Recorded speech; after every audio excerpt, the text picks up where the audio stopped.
시편 148편 말씀을 읽었습니다. 전체를 보시면 찬양시라고 볼 수가 있는데요. 정확하게 말하면 하나님을 예배하라고 요청 아니면 명령한다 이렇게 볼 수 있는 시편입니다.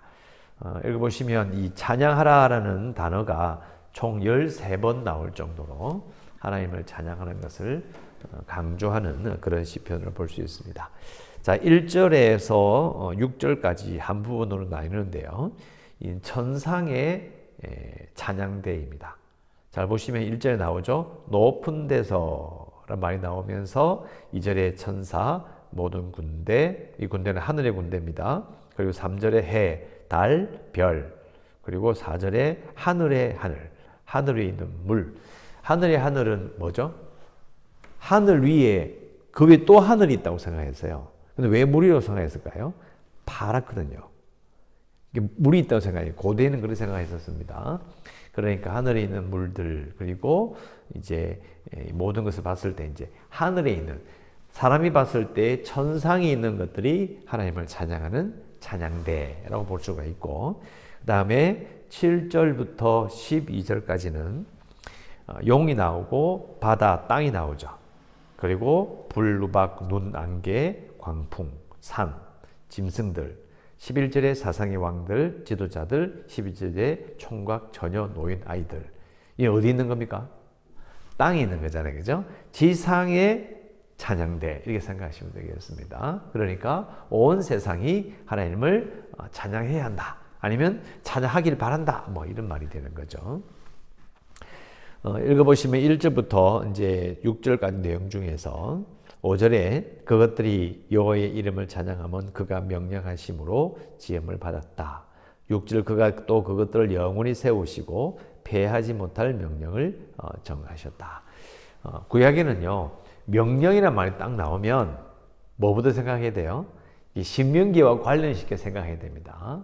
무조건 생각하시면 돼요. 자, 하나님께서 이 세상을 이렇게 창조하셨다. 온 세상을 지으셨다. 근데 그것이 하나님의 명령을 지었다. 즉 하나님은 이 세상을 창조하시고 다스리는 분이시잖아요.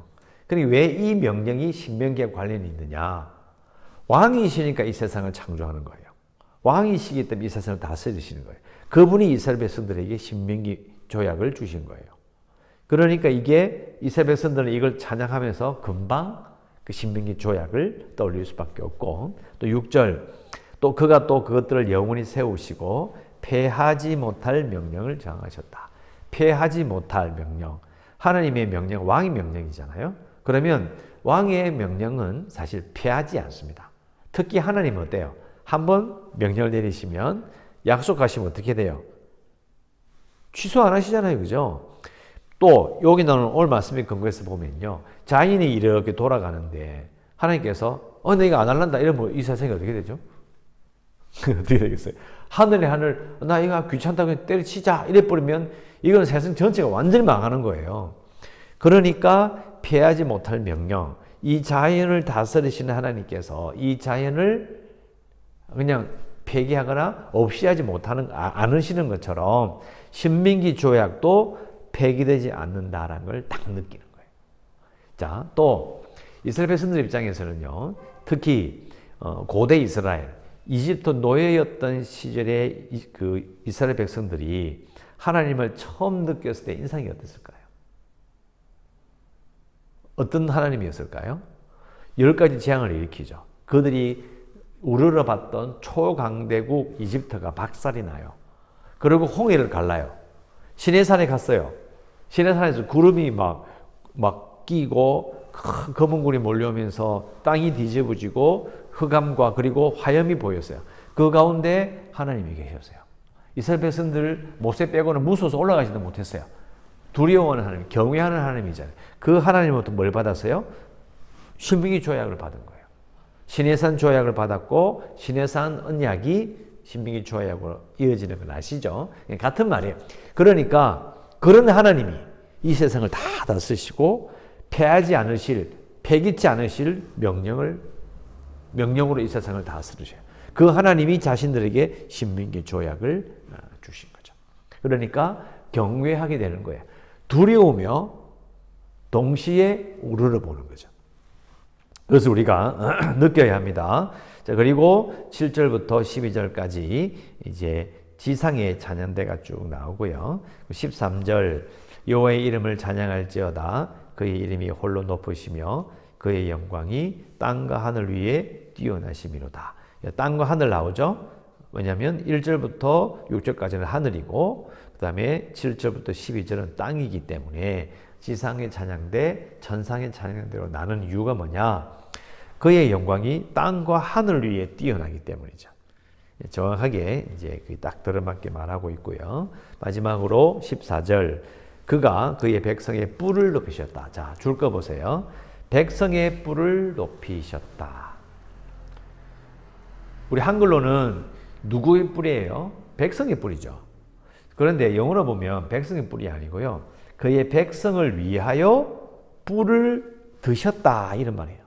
하나님이 뿔을 든 거예요. 백성의 뿔을 든 게 아니고. 백성의 뿔을 높이신 게 아니고 이게 이제 정확히 말하면 백성을 위해 뿔을 드셨다. 이걸 이제 뿔을 든다는 말은 능력을 사용한다 그런 말이에요. 그러니까 이스라엘을 위해서 하나님께서 강한 힘을 사용하신다. 이렇게 번역하기 맞는 거죠. 강한 힘을 사용하신다. 그러니까 하나님께서 이스라엘 백성들을 위해서 어떤 힘을 쓰시는 거예요? 뭐 하려고 쓰시는 거예요? 느낌이 딱 오는 거예요. 신명기 조약이에요. 왕이 그 백성들을, 그 신한 나라를 보호하기 위해서 뿔을 드시는 거예요. 왕이 뿔을 드는 건요, 힘자랑하라서 하는 게 아니에요. 분명히 이유가 있죠. 그의 백성들, 그의 신한 나라를 보호하시고 그들에게 복 주시기 위해서 강한 힘을 쓰시는 거죠. 강한 힘을 왜 쓰시느냐? 제가 항상 강조하죠. 그냥 힘 쓰시는 게 아니라니까요. 조약이 있잖아요, 조약이. 약속이 딱 되어 있어요. 자, 그걸 기억해야 되고 또 14절에 그는 모든 성도, 성도해 줄 것이에요. 자, 성도. 자, 성도란 말은 신약적인 언어예요. 신약적인 단어고 여기 나오는 성도는 영어 성경을 보면 그냥 종이에요, 종. 구약에는 성도란 말을 쓰지 않습니다. 구약에는 그냥 종이에요. 종과 신하. 같은 말이에요. 그러니까 하나님께서는 모든 종들, 그를 가까이 하는 백성 이스라엘 자손, 이렇게 말이 되는 거죠. 그래서 모든 종들을, 그리고 자, 그를 가까이 하는 이스라엘 백성 나와 있는데요. 자, 가까이 한다는 표현이 이것도 이게 멋지다고 하는 이야기가 아닙니다. 감성적인 표현이 아니에요. 하나님을 가까이 할 때 어떻게 가까이 하죠? 아, 하나님 저 가까이 갑니다 하면 됩니까? 시내 산에서 하나님께 임하실 때 뚫뚫뚫 걸어가려면 죽어요. 야, 궁금하다 가보자. 안 돼요. 어떻게 하나님 가까이 하죠? 신명기 조약이잖아요. 예배법, 레위기. 전부 다 하나님에게 가까이 가는 방법이에요. 예배는 하나님을 만나는 거예요. 왕을 알현하는 방법이에요. 그러니까 속죄하고 제물을 바치고 예배함으로 들어가는 거죠. 그를 가까이 한다는 건요, 그냥 막연하게 하나님을 가까이 합시다. 이게 아니에요. 구약의 느낌은 철저하게 예배하는 자가 조약이 하나님과 내 사이, 내가 하나님께 조약에 도장 찍습니다. 내가 하나님 왕으로 섬길게요. 그래, 너는 내 백성이야. 알았다. 이런 관계를 정확하게 아는 자예요. 그 조약을 정확히 이해하고 조약의 당사자로서 조약의 내용대로 사는 자가 하나님을 가까이 할 수 있어요. 이 이야기 뭐 좀 듣기 이상하십니까? 바꿔 이야기하면 예배법을 지키는 자, 정결하게 사는 자, 성결하게 사는 자예요. 신명기는 생활법까지 나와 있어요. 그죠? 생각해 보세요. 그 법을 지키고 사는 자가 하나님을 가까이 할 수 있다고요. 이것도 철저하게 신명기적이에요. 그러니까 제가 항상 강조하듯이 그냥 주를 가까이, 주께 가까이, 이게 찬양 부른다고 가까이 가는 게 아니라니까요. 하나님은 우리에게 하나님을 가까이 하는 방법, 하나님과 같이 지내는 방법을 막연하게 가까이 오너라 이렇게 말씀하시는 분이 아니에요. 철저하게 우리가 이해하고 이렇게 하면 되는구나를 설명해 주셨어요. 거기 나와 있잖아요. 성경에 다 나와 있잖아요. 그죠? 네, 그걸 생각해야 되는 거죠. 그래서 그를 예배하는 조약에 서명을 하고 조약을 이해하고 하나님의 백성으로 하나님의 종으로 하나님의 신하로 사는 이스라엘 자손아 이 말이에요. 나는 너희들의 찬양을 받을 자다. 바로 하나님은 이런 이스라엘 백성들의 찬양을 받으실 이로다. 이렇게 계속해서 시편을 노래하고 있는 것입니다. 어려운 내용은 없지요. 자, 어려운 내용 없는데요. 자, 이렇게 질문해 봅시다.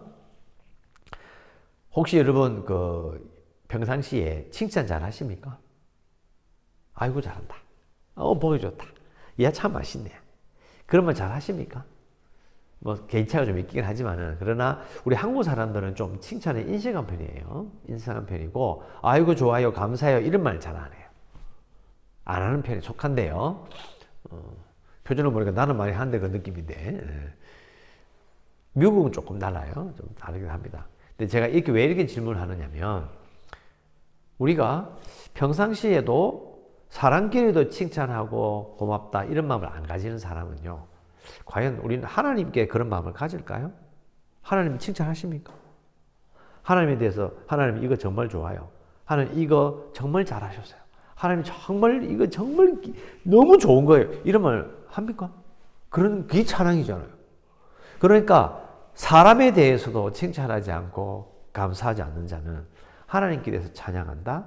진심이 아닐 가능성 100%. 그냥 하는 거예요. 그냥 찬양하자니까 자 찬양합시다 하니까 그냥 찬송가 펴는 거예요.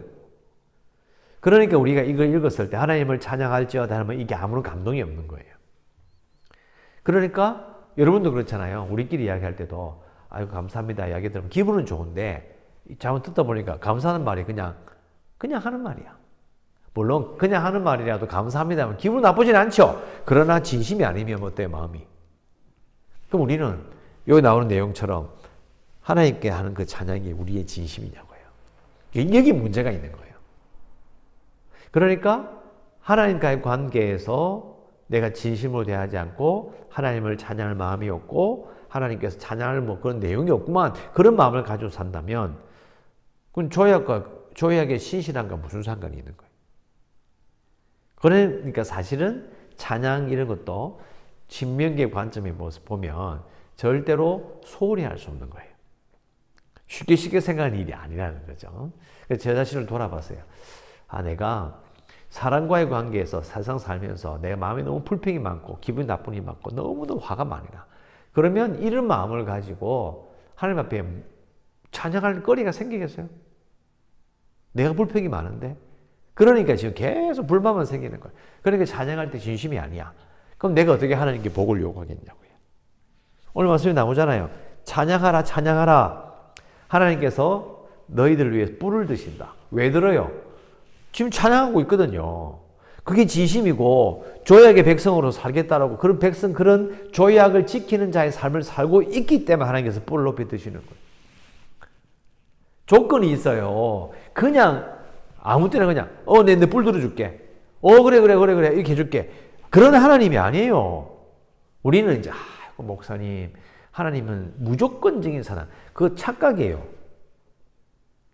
하나님께서 온 세상을 다스리시고 불신자에게도 하나님 모르는 사람들에게 살아갈 수 있는 걸 주시는 것은 은혜예요. 그러나 조약을 맺고 하나님과 특별한 관계를 가지고 하나님에게 주시는 특별한 복을 받는 특별한 은혜는요. 그냥 주어지는 게 아니에요. 조건이 있어요. 그러니까 전제 조건이 뭐예요? 조약을 지키고 하나님과의 관계를 신실하게 지키며 사는 자에게 뿔을 드시는 거예요. 맞잖아요. 잘 보세요.